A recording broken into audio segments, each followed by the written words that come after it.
Le royaume du divin fiat chez les créatures. Le livre du ciel. Tome 28. C'est pourquoi quiconque veut trouver la vraie vie doit venir dans notre divine volonté où l'âme trouvera la plénitude de notre amour et obtiendra les prérogatives de notre amour, qui sont un amour qui féconde, un amour qui croit, un amour qui embrasse tout, un amour qui meut tout dans l'amour, un amour insurpassable et sans fin, un amour qui aime tout et qui conquiert tout. Par conséquent, lorsque je t'entends courir d'une chose créée à une autre et placer ton « je t'aime » sur chaque acte de ma volonté afin de revêtir les actes de ma volonté de tes « je t'aime ». J'entends le doux son de ton amour dans le nôtre, et je t'aime d'autant plus. Puis il ajouta avec un tendre accent. Ma fille. Notre amour pour les créatures est si grand, que dans chaque acte qu'elle accomplit, notre amour court pour l'aimer et notre vouloir court afin de former la vie dans son acte. Ainsi, pour chaque pensée que la créature forme dans son esprit se trouve un acte d'amour que nous lui envoyons. Et notre volonté se prête à former la vie de sa pensée.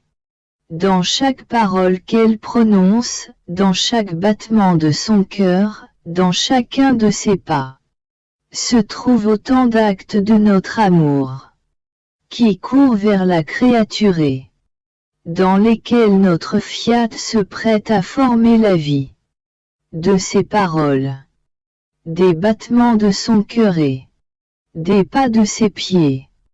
La créature est ainsi pétrie par notre amour et elle vit dans la douce tempête de notre amour. Par-dessus la créature plane notre amour incessant qu'il aime tant. Et notre amour court rapidement donner à la créature la vie de chacun de ses actes, même les plus petits. Oh! Si les créatures savaient combien nous les aimons et combien nous sommes enclins à les aimer toujours, toujours.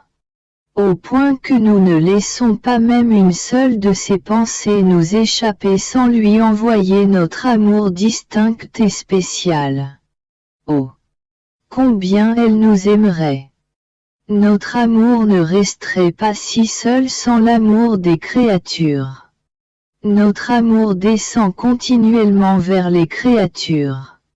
Leur petit amour ne se dispose pas à s'élever vers son Créateur. Quelle souffrance, ma fille, d'aimer et de ne pas être aimée. C'est pourquoi, lorsque je trouve une créature qui m'aime, je sens son amour s'harmoniser avec le mien. Lorsque mon amour descend vers cette créature, son amour s'élève vers moi. Et je lui envoie une abondance de grâce, de faveur et de dons divins, au point de stupéfier le ciel et la terre. Je pensais à ma céleste maman lorsqu'elle a été enlevée au ciel. J'offrais mes petits actes dans le divin fiat en hommage à son honneur et à sa gloire. Mon doux Jésus me dit, ma fille, la gloire, la grandeur et la puissance de ma céleste maman dans la patrie du ciel sont insurpassables. Sais-tu pourquoi? Sa vie sur terre a été vécue dans notre divin soleil. Elle n'est jamais sortie de la demeure de son Créateur. Elle ne connaissait rien d'autre que notre volonté. Elle n'aimait rien en dehors de nos intérêts et ne demandait rien qui ne soit pour notre gloire. On peut dire qu'elle formait le soleil de sa vie dans le soleil de son Créateur. Ainsi, quiconque veut la trouver dans la céleste demeure doit venir dans notre soleil. où la reine souveraine ayant formé son soleil répand sur tous ses rayons maternels bienfaisants. Elle est d'une beauté si radieuse qu'elle ravit le ciel tout entier. Chacun se sent doublement heureux d'avoir une mère si sainte, une reine si glorieuse et si puissante. La Vierge est la première et unique fille qui possède son Créateur, et la seule qui ait fait sa vie dans le soleil de l'être suprême. Ayant tiré sa vie de ce soleil éternel, il n'est pas surprenant que celle qui vivait de lumière ait formé son soleil éblouissant qui fait la joie de toute la cour céleste. C'est exactement cela que signifie vivre dans ma divine volonté, vivre de lumière et former sa vie dans notre propre soleil. Tel était le dessein de la création.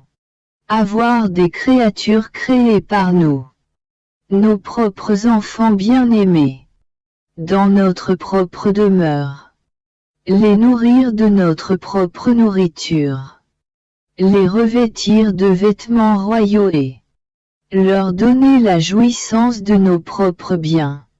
Sur terre, quel père et quelle mère peuvent penser à mettre ceux qui sont nés de leur viscère à l'extérieur de leur demeure, leurs enfants, sans faire don de leur héritage à leurs propres enfants?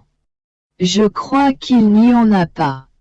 Mais combien de sacrifices ne font-ils pas pour rendre leurs enfants heureux? Si un père et une mère terrestres sont capables de cela, combien plus le Père céleste? Il voulait et désirait que ses enfants restent dans sa demeure pour les avoir autour de lui, être heureux avec eux et les porter comme une couronne de ses mains créatrices. Mais l'homme ingrat a quitté notre demeure, rejeté nos biens et s'est contenté d'errer à l'aventure et de vivre dans les ténèbres de sa volonté humaine. Mon abandon dans la divine volonté continue. Je me sens absorbé par son invincible puissance si bien que je ne peux que suivre ses actes. Je suivais ses actes accomplis dans la création lorsque mon aimable Jésus me dit: Ma fille, l'amour de mon divin Fiat pour les créatures est si grand qu'il prend toutes les formes afin de pouvoir se donner à la créature. Il prend la forme du ciel qui demeure étendu au-dessus de la créature. Et en demeurant perpétuellement étendu, mon divin Fiat embrasse la créature de tous côtés, la guide, la protège et la défend sans jamais se retirer, et demeure toujours un ciel pour son ciel dans le cœur de la créature. Mon divin Fiat prend la forme des étoiles et fait doucement descendre son scintillement sur la créature pour la caresser de ses baisers de lumière et s'insinuer doucement pour former les étoiles des plus belles vertus dans l'âme de la créature. Mon Fiat prend la forme du soleil pour irradier la créature de sa lumière et descendre dans les profondeurs de l'âme avec sa vibrante chaleur. Et avec la force de sa lumière et de sa chaleur, mon Fiat forme les nuances des plus belles couleurs pour former le soleil de son Fiat dans la créature. Mon divin Fiat prend la forme du vent pour purifier la créature. Et sous son empire, en soufflant, il maintient allumée la vie divine et la fait grandir dans le cœur de la créature. Ma divine volonté s'abaisse à tout cela. Son amour est tel qu'il constitue la vie de tout ce qui peut servir la créature. Ma divine volonté en arrive à prendre la forme de l'air qui se laisse respirer, la forme de l'aliment qui nourrit la créature et de l'eau qui étanche sa soif.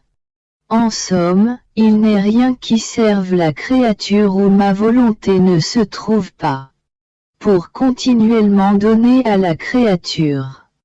Mon fiat entoure la créature de multiples façons pour l'entourer de ses formes d'amour.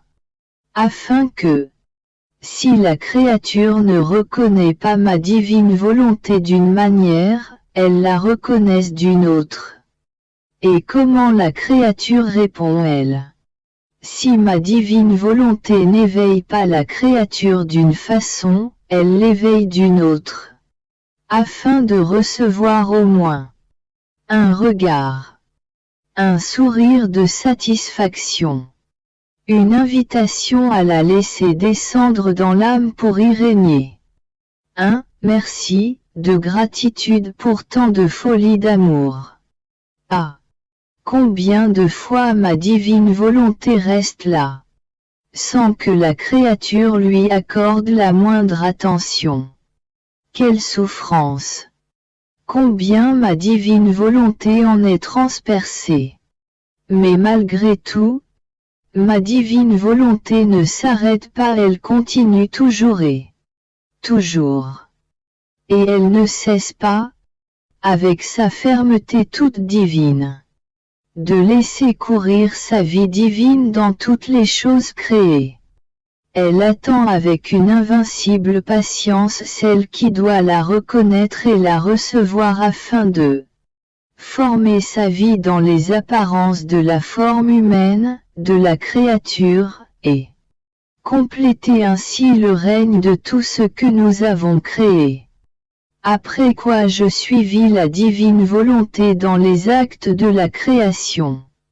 Parvenu en Éden où l'homme fut créé, mon toujours aimable Jésus ajouta: Ma fille, la création de l'homme était le centre où notre fiat et notre amour se sont investis pour y tenir leur siège éternel. Notre être divin tenait toutes choses en nous. Le centre de notre amour est le développement de la vie de notre vouloir. Avec la création de l'homme, notre être divin voulait former le second centre de notre amour afin que notre fiat puisse développer des vies humaines avec son règne et son empire, comme il le faisait dans notre être suprême. Tu dois savoir que dans la création d'Adam, toutes les créatures ont été créées en lui. Toutes étaient présentes, aucune ne nous échappait. Nous aimions toutes les créatures autant que nous l'aimions, et nous les aimions toutes en lui. En formant l'humanité d'Adam avec tant d'amour, le façonnant et le touchant de nos mains créatrices, formant ses os, déployant les nerfs, les recouvrant de chair, formant les harmonies de la vie humaine. Toutes les créatures étaient façonnées et pétries en lui. Nous formions les os et étendions les nerfs de toutes les créatures. Et en les couvrant de chair, nous y laissions la touche de nos mains créatrices, le sceau de notre amour et les vertus vivifiantes de notre vouloir. En insufflant l'âme en Adam, avec la puissance de notre souffle omnipotent. Des âmes ont été formées dans tous les corps, avec la même puissance par laquelle l'âme fut formée en Adam. Vois-tu alors que chaque créature est une nouvelle création, comme si nous avions créé le nouvel Adam. Parce qu'en chaque créature nous voulons renouveler le grand prodige de création, l'investiture du centre de notre amour et le développement de la vie de notre fiat. L'excès de notre amour en créant l'homme était tel que jusqu'à la venue de la dernière créature sur terre, nous serons dans l'acte continu de création. Pour donner à chacune ce qui fut donné au premier homme créé. Notre amour débordant. La touche de nos mains créatrices pour la formation de chacun d'eux. Par conséquent, ma fille, je recommande que tu saches reconnaître et conserver en toi l'investiture de notre amour et l'opération de la vie de notre Fiat. Tu éprouveras les prodiges de la création continuelle et notre amour débordant qui t'inonde d'amour. Ainsi, tu n'éprouveras rien d'autre que mon amour et ma volonté. Mon abandon dans le divin Fiat continu. Une force invincible me transporte dans ces actes divins. Je sens et je sais que la divine volonté opère dans toutes les choses créées. Cette divine volonté m'invite doucement à la suivre dans ses actes pour avoir ma compagnie. Je faisais cela lorsque mon toujours aimable Jésus me dit: Ma fille, toutes les choses créées sont remplies de ma divine volonté qui est restée en elles non pour nous, car nous n'en avions pas besoin, mais par amour pour les créatures. En se donnant de multiples façons en tout ce que nous avons créé. En véritable mère, ma divine volonté voulait s'attacher à tout ce qui venait à la lumière du jour, à tout ce qui naissait.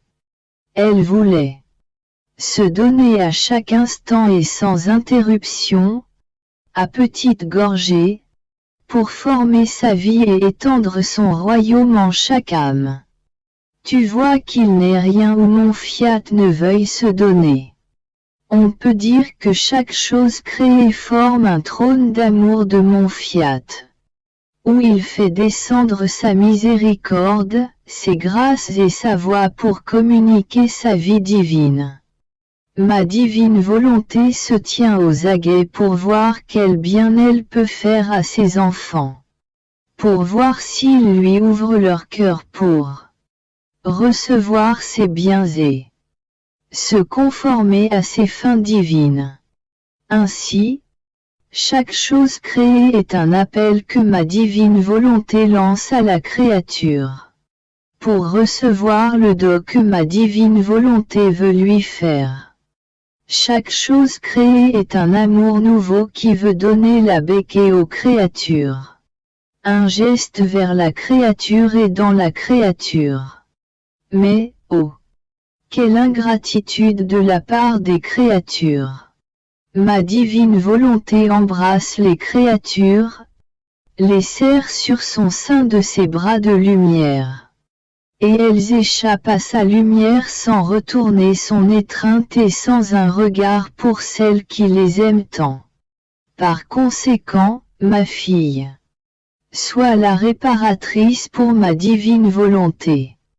Suis-la dans tous les appels qu'elle te fait à travers chaque chose créée. Pour lui rendre amour pour amourer. Pour recevoir les gorgées de sa vie divine dans les profondeurs de ton âme. Pour la laisser libre de régner.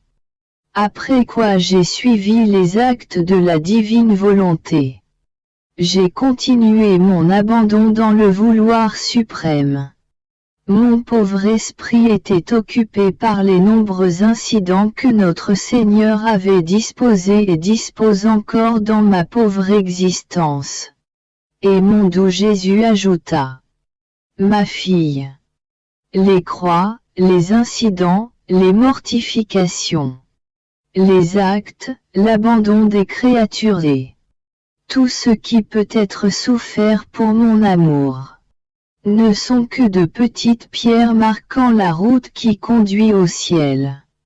Ainsi, au moment de la mort, la créature verra que tout ce qu'elle a souffert lui a été utile pour former la voie qui marquait, de façon indélébile, avec des pierres immuables, la voie droite qui conduit à la patrie céleste.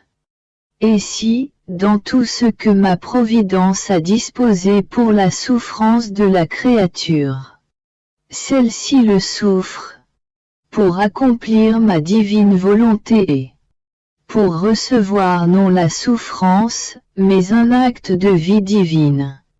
Alors la créature formera autant de soleil que d'actes accomplis et soufferts. Ainsi la route de la créature sera marquée à droite comme à gauche de soleil qui, prenant la créature et la revêtant de lumière, la conduiront vers les célestes régions. Par conséquent, les nombreux incidents de la vie sont nécessaires, car ils servent à former et à tracer la route du ciel.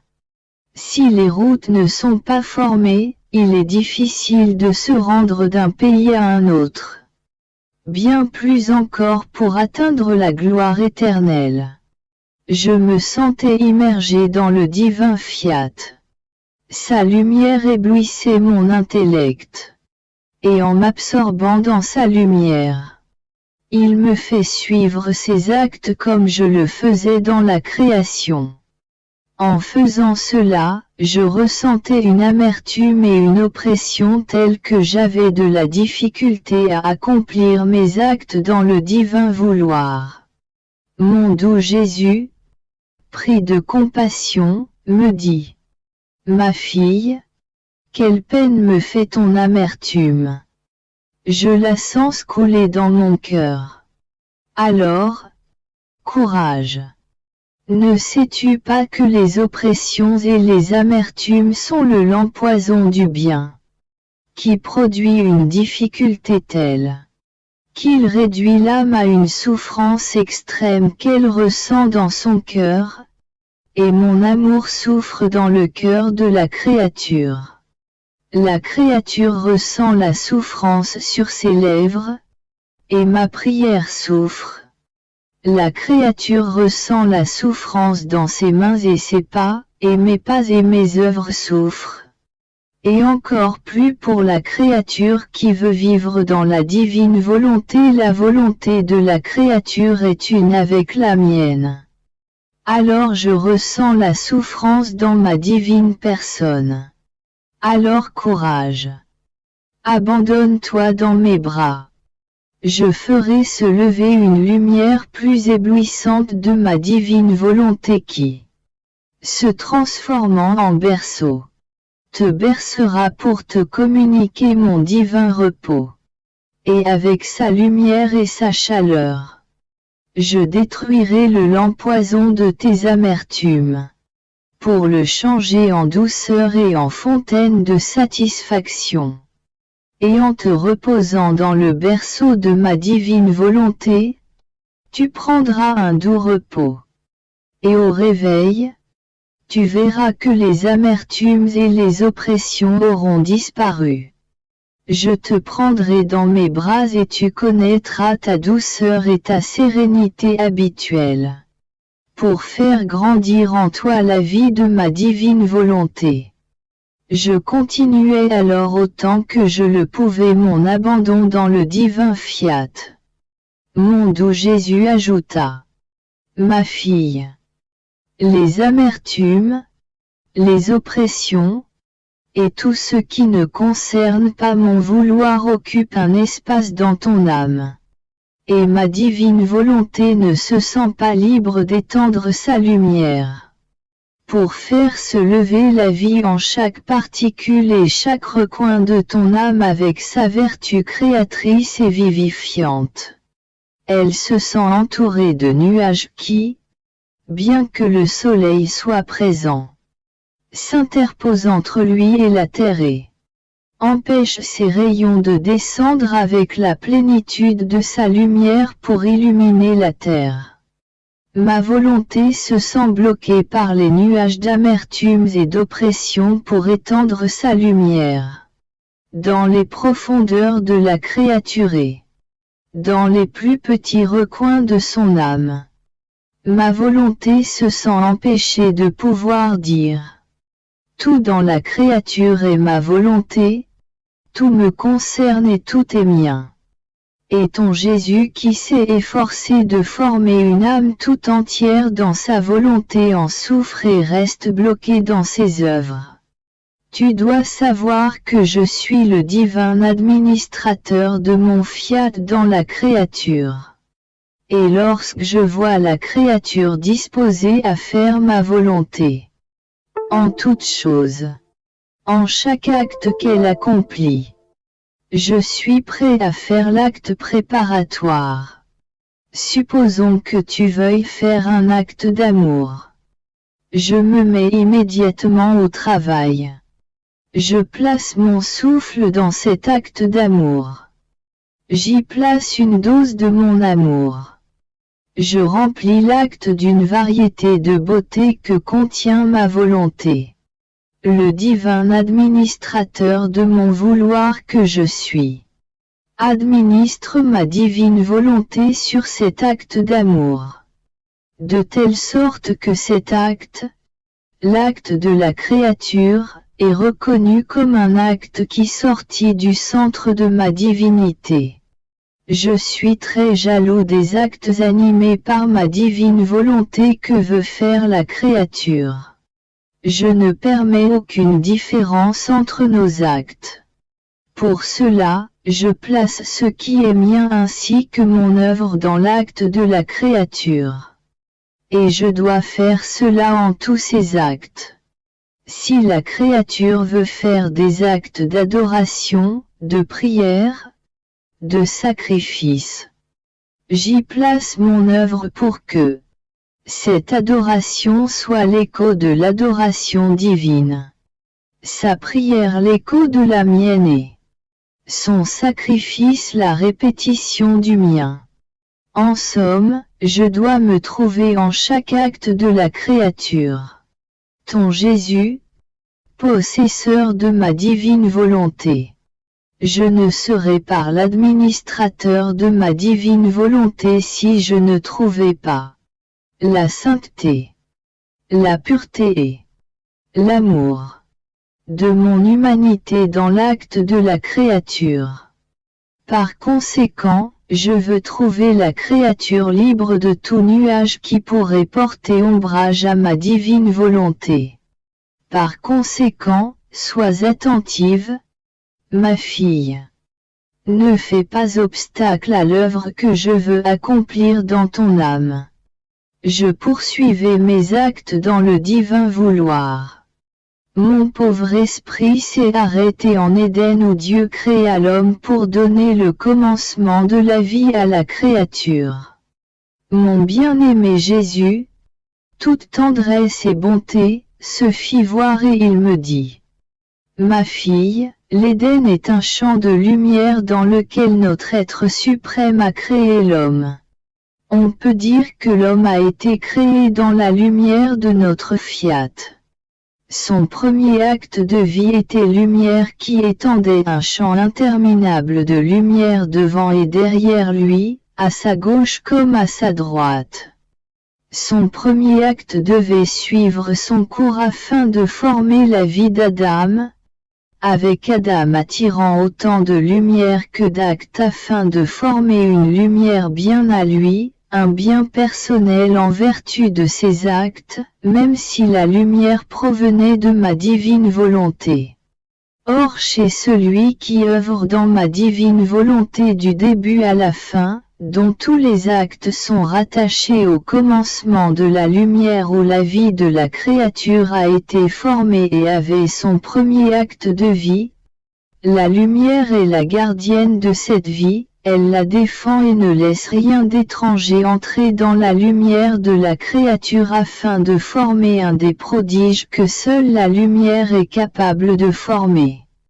Par contre, celui qui descend de cette lumière entre dans l'obscure prison de sa volonté. Et ce faisant, il attire les ténèbres. Il attire autant de ténèbres que d'actes pour former des biens de ténèbres qui lui sont propres. Les ténèbres ne savent pas comment veiller sur celui qui vit en elles et ne peuvent pas le défendre. Et si cette créature accomplit un acte bon, cet acte est toujours obscur, car il est relié aux ténèbres.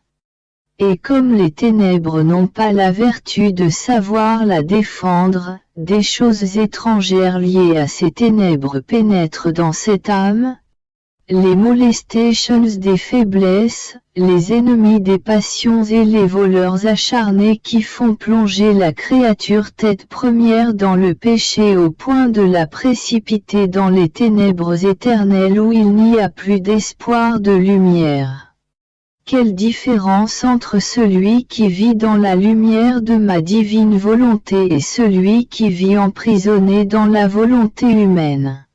Après quoi je continuai à suivre l'ordre de la divine volonté dans la création. Ma pauvre petite intelligence s'est arrêtée au point où Dieu créa la Vierge Immaculée. Mon aimable Jésus, se manifestant en dehors de moi, me dit: Ma fille, tous les bons et saints actes des prophètes, des patriarches et de tout le peuple de l'Ancien Testament formaient le terrain où l'être suprême a semé la semence pour former la vie du céleste enfant qui a germé en Marie, car la semence a été prise de la race humaine. La Vierge, ayant en elle-même la vie opérante de la divine volonté, agrandit le terrain par ses actes, le féconda, le divinisa et fit couler en lui, mieux qu'une pluie bienfaisante et restauratrice, la sainteté de ses vertus et la chaleur de son amour. Et dardant le terrain de la lumière du soleil de la divine volonté qu'elle possédait en propre, elle prépara le terrain pour faire germer le céleste Sauveur. Et notre divinité a ouvert le ciel pour faire pleuvoir le juste, le saint, le Verbe dans ce germe. C'est de cette façon que fut formée ma vie divine et humaine, pour former la rédemption de la race humaine. Tu vois ainsi que dans toutes nos œuvres dirigées pour le bien des créatures, nous voulons trouver un soutien, un lieu, un terrain où placer notre œuvre et le bien que nous voulons donner aux créatures. Sinon, où le mettrions-nous? Dans les airs. Sans qu'il y ait au moins une âme qui le sache et nous attire par ses actes en formant le petit terrain. Et sans un céleste semeur pour s'aimer le bien que nous voulons donner. Si, des deux côtés créateur et créature on ne travaillait pas ensemble, la créature qui se prépare par ses petits actes à recevoir, et Dieu qui donne, ce serait comme si nous ne faisions rien et ne voulions rien faire pour la créature. Ainsi, les actes de la créature préparent le terrain pour le divin semeur. S'il n'y a pas de terre, il n'y a pas de plantation à espérer. Personne ne va planter sans avoir un petit terrain. Et Dieu moins que personne, céleste semeur, lancera-t-il la semence de ses vérités, le fruit de ses œuvres, s'il ne trouve dans la créature le petit terrain. Pour se mettre à l'œuvre, la divinité veut d'abord avoir une entente entre elle et l'âme. Lorsque l'entente est conclue et que nous voyons que l'âme veut recevoir ce bien qu'elle nous prie et forme pour nous le terrain où placer ce bien, alors, avec amour, nous le donnons. Sinon, ce serait exposer nos œuvres inutilement. Je suivais la divine volonté et mon pauvre esprit était occupé par toutes les choses que mon doux Jésus me disait sur le royaume du divin fiat. Dans mon ignorance, je me disais: oh, que sa réalisation, son règne et son triomphe sur la terre sont difficiles. Mais mon doux Jésus me dit: ma fille, la rédemption est due à la fidélité de la Vierge Reine. Oh! Si je n'avais pas trouvé cette sublime créature qui ne me refusait rien, ne reculait devant aucun sacrifice, s'il n'y avait pas eu sa fermeté pour demander la rédemption sans jamais hésiter, sa fidélité inlassable, son amour ardent et incessant, sa constance devant son Créateur quoi qu'il puisse advenir, que ce soit de la part de Dieu ou des créatures. Les liens qu'elle formait entre le ciel et la terre. L'ascendant qu'elle avait acquis. Son pouvoir sur le Créateur. Était tel qu'elle se rendait digne de faire descendre sur terre le Verbe divin. Par sa fidélité jamais interrompue et parce que notre divine volonté elle-même régnait dans son cœur virginal, nous n'avions pas la force de lui résister. Sa fidélité était la douce chaîne qui m'alliait et ravit du ciel jusqu'à la terre. C'est pourquoi ce que les créatures n'ont pas obtenu durant bien des siècles, elles l'obtiennent par la Reine souveraine. Ah! Oui, elle seule était digne de mériter que le Verbe divin descende du ciel sur la terre, et de recevoir le grand bien de la rédemption. De telle sorte que si elles le veulent, toutes peuvent recevoir ce grand bien. La fermeté, la fidélité et l'immuabilité dans le bien-né. La demande du bien connu peuvent être appelées des vertus divines, non pas humaines. Par conséquent, ce serait nous renier nous-mêmes que de lui refuser ce qu'elle nous demande. Il en est ainsi dans le royaume de la divine volonté. Nous voulons trouver une âme fidèle, en qui nous pouvons agir et qui, par la douce chaîne de la fidélité, nous lie de toutes parts. De telle sorte que notre être divin ne trouve aucune raison de ne pas lui donner ce qu'elle demande. Nous voulons trouver notre fermeté, qui est le soutien nécessaire pour enclore dans l'âme le grand bien qu'elle demande. Il ne serait pas convenable pour nos œuvres divines de les confier à des âmes inconstantes et qui ne sont pas disposées à faire des sacrifices pour nous. Le sacrifice de la créature est la défense de nos œuvres. Cela veut dire mettre nos œuvres en lieu sûr. Et lorsque nous avons trouvé la créature fidèle et lorsque l'œuvre nous quitte pour prendre place dans la créature, le travail est fait. La semence est jetée. Et petit à petit, elle germe et produit d'autres semences, et elles se répandent. Quiconque le désire peut se procurer cette semence pour la faire germer dans son âme. Le fermier n'en fait-il pas autant?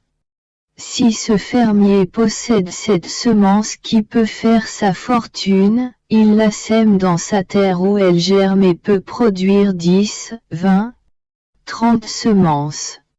Le fermier ne plante alors pas seulement une semence, mais toutes celles qu'il a récoltées.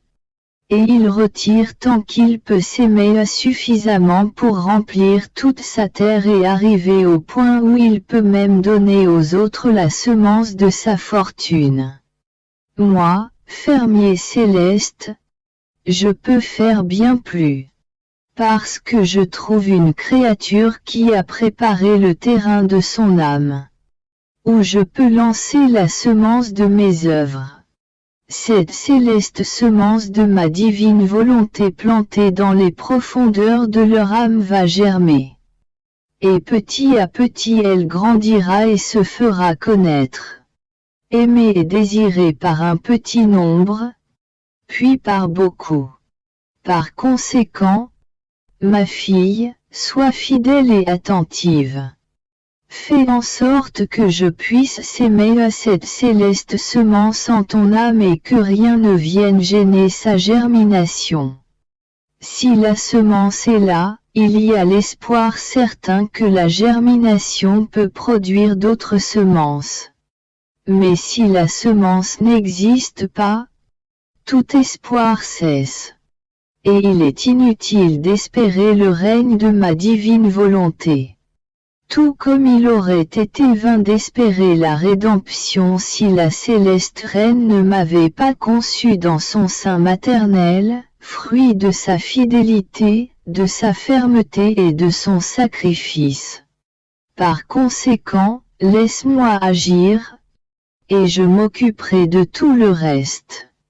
Je suis toujours dans ma chère et sainte hérédité du divin fiat.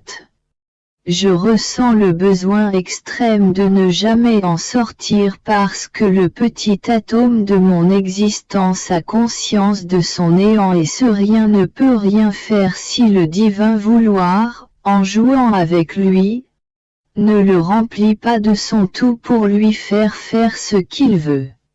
Et, oh, combien je ressens le besoin que le divin vouloir me retienne dans sa vie et que j'y reste toujours. Et moi, toute craintive, je sens que je ne peux vivre sans le divin fiat. Mon doux Jésus, avec une inexprimable bonté, me dit alors, ma fille, n'aie pas peur. La peur est le fouet du pauvre rien pour que ce rien frappé par le fouet de la peur se sente faiblir et perdre sa vie. Par contre, l'amour est ce qui pousse le rien à se jeter dans le tout. Le tout le remplit de sa vie divine et le rien ressent la vraie vie qui n'est pas sujette à décliner, mais à vivre toujours.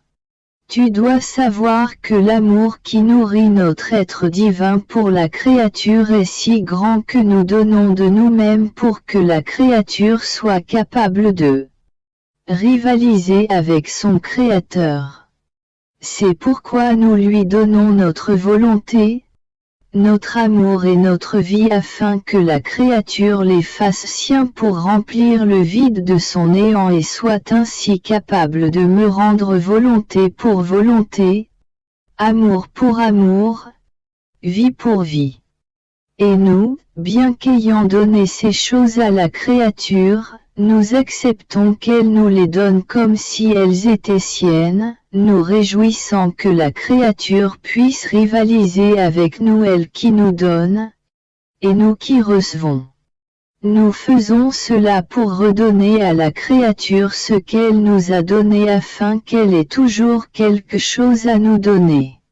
Si la créature ne veut pas recevoir, elle ressent alors le vide de son néant sans une divine volonté qui la sanctifie et sans l'amour qui l'amène à aimer son Créateur.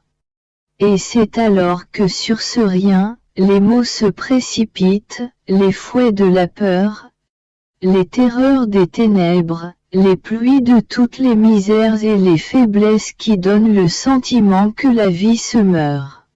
Pauvre rien qui n'est pas rempli par le tout. Puis-je continuer à prier, totalement abandonné au doux règne de la divine volonté. Et mon bien-aimé Jésus ajouta, ma fille, dans la création de l'homme, notre vouloir suprême établit déjà tous les actes que doivent accomplir toutes les créatures, et il s'est constitué le premier la vie de tous ces actes. Il n'y a donc aucun acte humain qui n'ait sa place dans notre divine volonté. Aussi, lorsque la créature accomplit chacun de ces actes, notre divine volonté se met en action dans l'acte humain de la créature. Par conséquent, toute la puissance et la sainteté d'une divine volonté entrent dans l'acte de chaque créature. Chaque acte, chacun des actes établis des créatures, est entré dans l'ordre de toute la création, chacun prenant sa place, presque comme des étoiles dont chacune occupe une place dans le bleu du ciel. Et comme toute la race humaine avec tous ses actes a été ordonnée et formée par notre divin fiat dans la création, lorsque la créature accomplit un acte, tout l'ordre de la création est mis en mouvement et notre divin vouloir est mis en action comme s'il créait à ce moment même toute la création.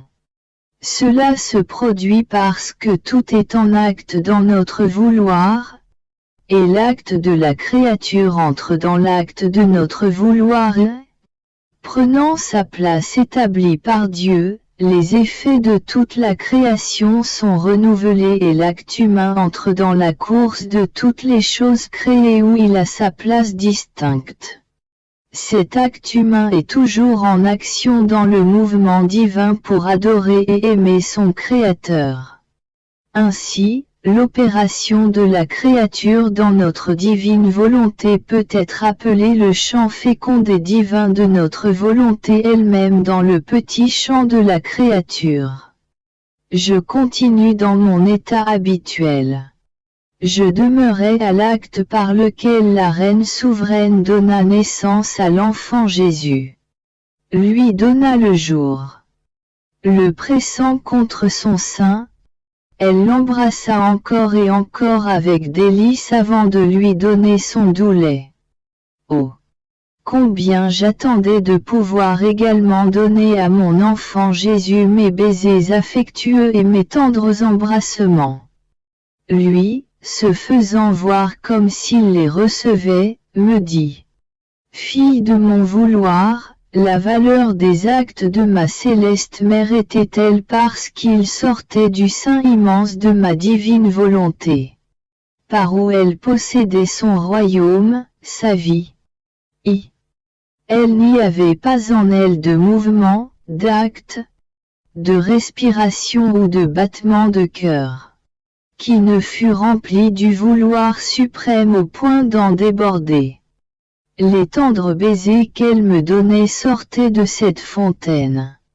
Les chastes étreintes avec lesquelles elle embrassait mon humanité infantile contenaient l'immensité de mon vouloir suprême.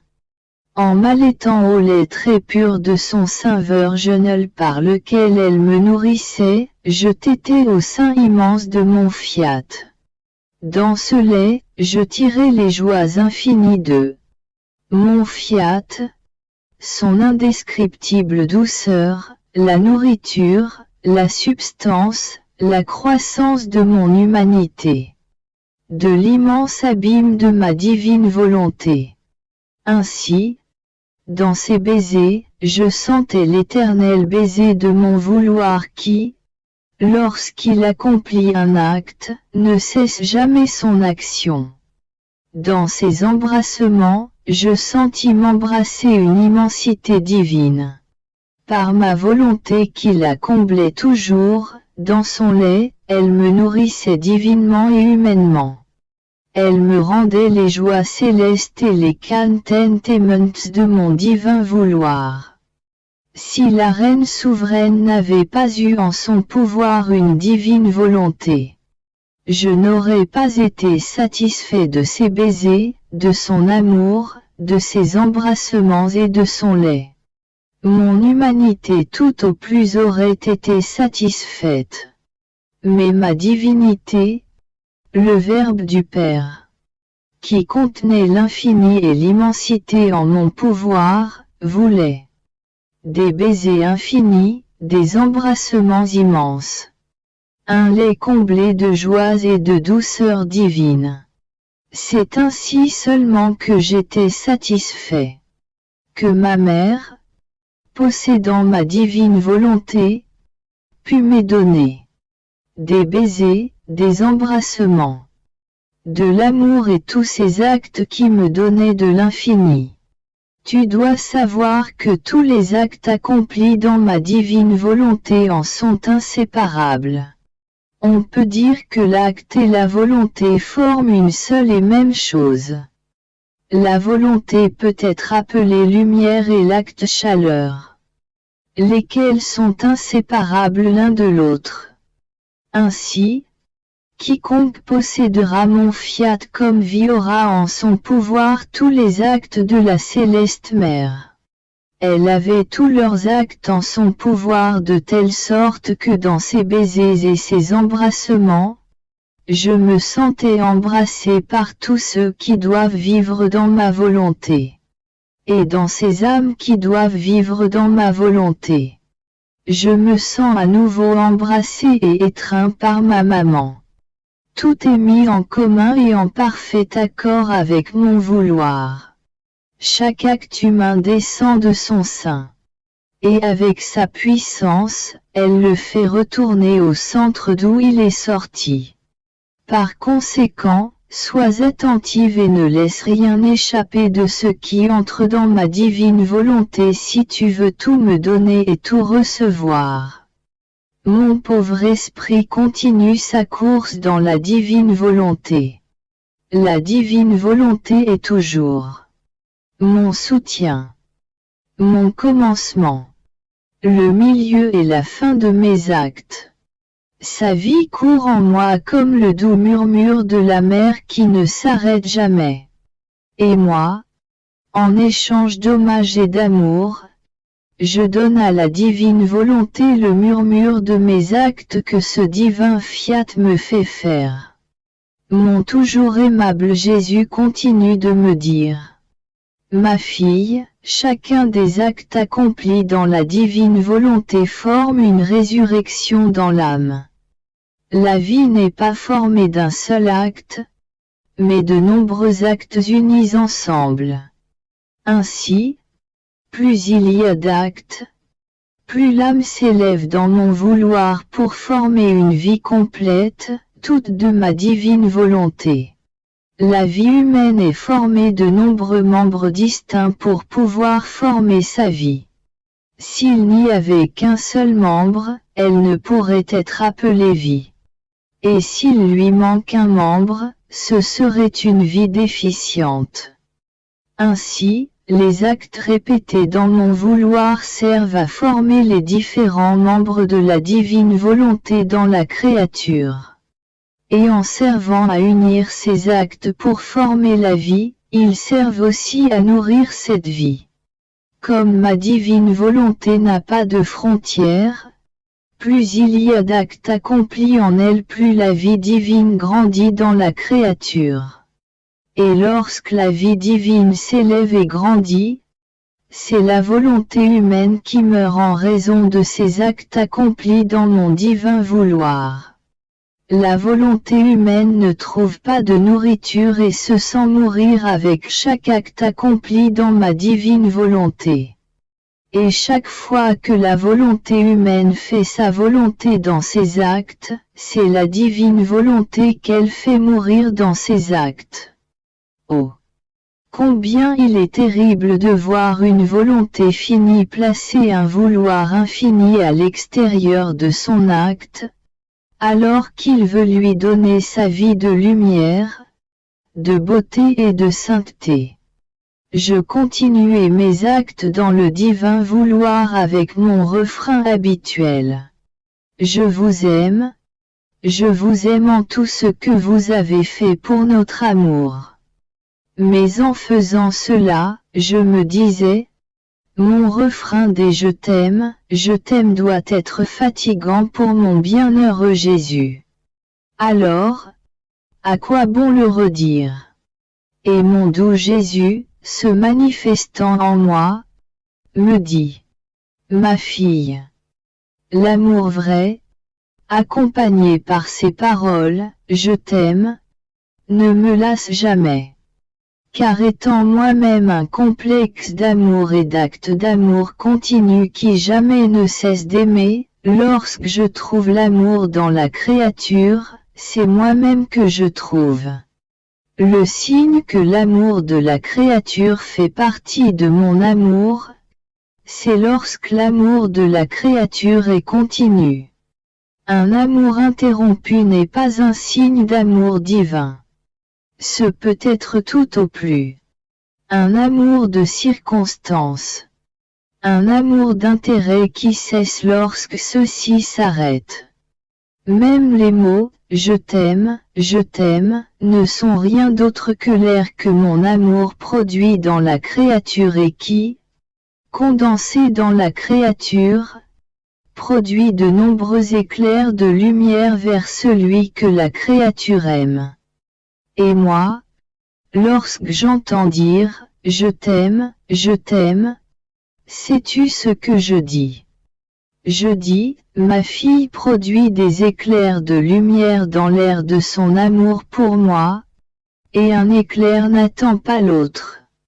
Alors, tous les actes continus, fait dans mon vouloir, sont ceux qui ont la vertu de conserver, nourrir et faire grandir la vie de la créature.